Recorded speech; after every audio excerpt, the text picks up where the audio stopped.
Now, sometimes this match can, recently get boring, but we've seen over the last few years that you can always surprise us.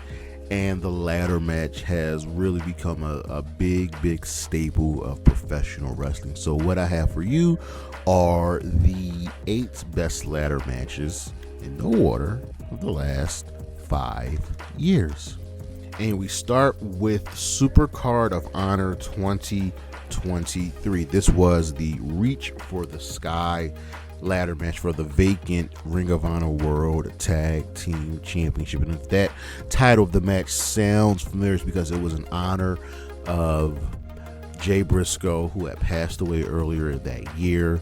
He and his brother Mark Briscoe were the tag team champions of Ring of Honor, and Mark so graciously relinquished the belt, starting his singles career. Featured in this match were the Lucha Brothers, Top Flight, The Kingdom, Aussie Open, and La Facción Ignorable, and this was a fantastic match. Mind you, this was the same show that featured Shibata, Wheeler Yuta, Claudio and Eddie Kingston, Samoa Joe beating Mark Briscoe, Tanahashi and Dan Garcia. This was a fun show, but this ladder match exceeded all expectations, and ultimately the Lucha Brothers came out the winners, really starting a nice little reign for them. We will always remember and love Jay Briscoe.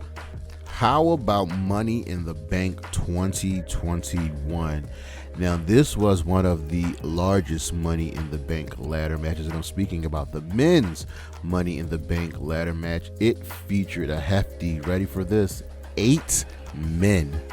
This was an astounding match featuring Big E, Drew McIntyre, John Morrison, Kevin Owens, King Nakamura, who had come off of winning King of the Ring, Ricochet, Matt Riddle, and Seth Rollins. 1, 2, 3, 4, 5, 6, 7, 8 men, all Hall of Famers. Well, maybe not Riddle, but this was fun. And honestly was probably the best match on that entire show. It was ultimately won by Big E, as many of us were extremely happy for him to see him win that championship. He would later go on to cash in on Bobby Lashley to win his only WWE championship. Go back and watch this match and you'll remember just how good it truly was.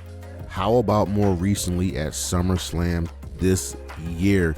Now, the WWE learned their lesson, because we'll get into it later on this list. There was another TLC match that took place prior to WrestleMania and outclassed that entire show with the exception of one match. So they went ahead and did this TLC match featuring the SmackDown roster in their 6-pack ladder match for the WWE Tag Team Championship, featuring the Wyatt Six, Andrade and Rey Fenix, DIY, Fraxian, Motor City Machine Guns, and the Street Profits. The SmackDown division up until this point was clicking on all cylinders, and it had to happen with everybody just really going at it. This was such a fun, amazing match, and ultimately the Wyatt Six went in as champions and they left as champions. I wish the SmackDown Tag Division would get back to this point. And speaking of that TLC match that overshadowed WrestleMania, on SmackDown, the Tag Team Championships were on the line, featuring the Street Profits, featuring DIY, and I believe Pretty Deadly. Might have been some other teams, but it was an absolutely fantastic match. All these teams just kind of really beat the shit out of each other. It wasn't Pretty Deadly, it was DIY. We were all also wondering why this match did not happen on the pay-per-view on WrestleMania. I'm like, this is what it's all for, and now we know why. They didn't want this match. They didn't want the men to overshadow this card, and yes, they overshadowed most of the card, because WrestleMania that year, well, it wasn't so great. We had 2 matches of that entire weekend that really showed up and showed out. How about Beach Break in 2022? Cody and Sammy Guevara in a ladder match for their respective TNT championships. There was a lot of just craziness going on early on with the TNT championship. There was relinquishes and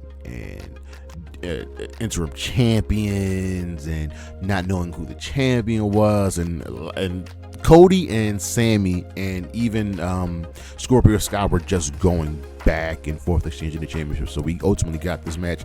I believe this one was in this wasn't in Philly. There was another ladder match in Philly. This was the match where Cody did the Cody Cutter off of the ladder, and him and Sammy had a nice little feud going, but ultimately I believe Sammy Guevara won this match. It was still a very, very fun match. Sticking with AEW, how about we go to Dynasty 2024, ladies and gentlemen? FTR versus the Young Bucks. These two teams just know each other so well. They know how to make magic. They just know the kind of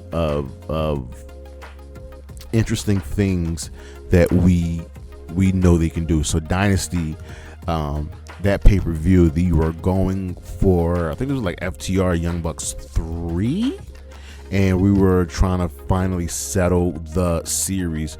Ultimately, it started out on the ground, but it really did pick up, and FTR and the Young Bucks once again showed just that they are, two of the best tag teams around. And the crazy thing is, this is not something that FTR are known for. They don't do ladder matches. They don't do the high flying. Remember their old saying, kicks, no flips. But they ultimately, are able to adjust and adapt and really,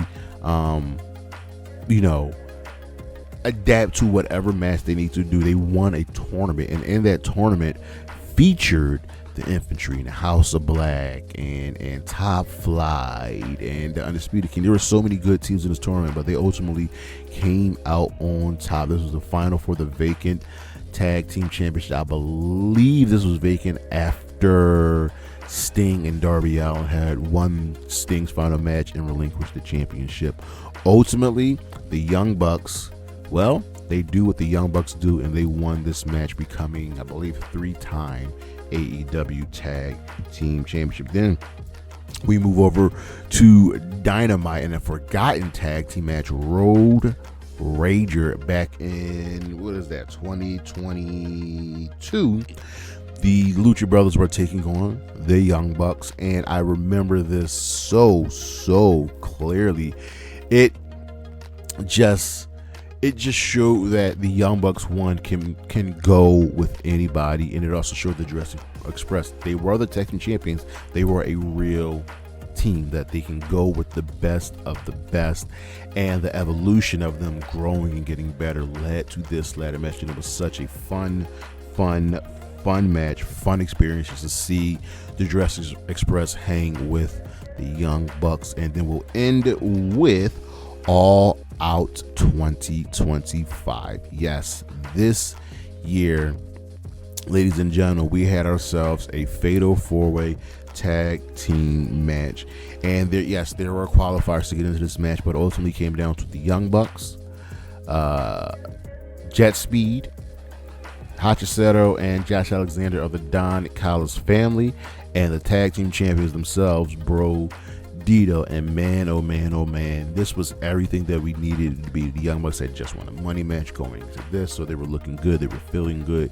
Jet Speed, even though they've had up and downs, have always been a legitimate tag team in AEW, and I was not expecting Josh Alexander and Hachisato to be in this match, but they were the wild cards, and it's always great to have wild cards in the ladder match. But ultimately, Bro Dito showed up and showed out. Brody King absolutely murdered everybody. I don't know how this man is still alive after that match, but these, ladies and gentlemen, are some of the best ladder matches of the last 5 years. So even though I thought the match may have been dead, no, we have seen that yes, we can show up, we can change things and make it all look good. Peace.